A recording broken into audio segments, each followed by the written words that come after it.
Hi everyone, it's Melanie coming to you live from Oscar Carl Vineyard, and today I am in the East Vineyard and I got some exciting stuff to show you and some kind of concerning stuff. So let's start taking a look here. So you can see we've got leaves, and look at this.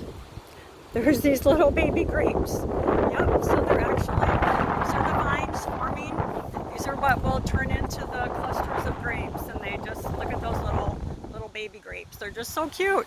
So we have a lot. This is what most of the vines look like in all of the vineyards, but then we do have a few. I've counted 14 up here in this vineyard that look like this.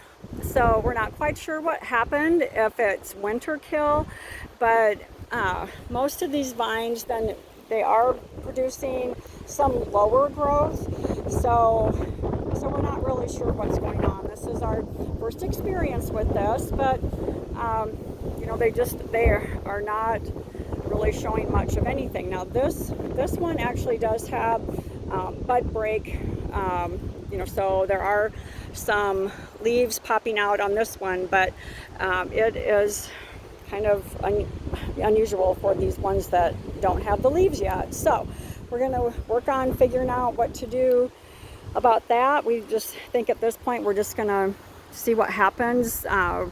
There's another one in the original vineyard that is also that way, but I've counted 14 up here. So we don't know if it was just, you know, if it got some stronger wind or a little harder freeze. You know, this is on the north side of the property, but this vineyard goes east to west, so we don't really know. So usually these vines here do really well. So a little concerning there, but we've got plenty of other vines that are putting the grapes on. So we're happy about that. And then way in the back you can see the pavilion there. They're getting ready to pour the floor this weekend. So things are progressing with that. So all right everyone, have a good week. Bye.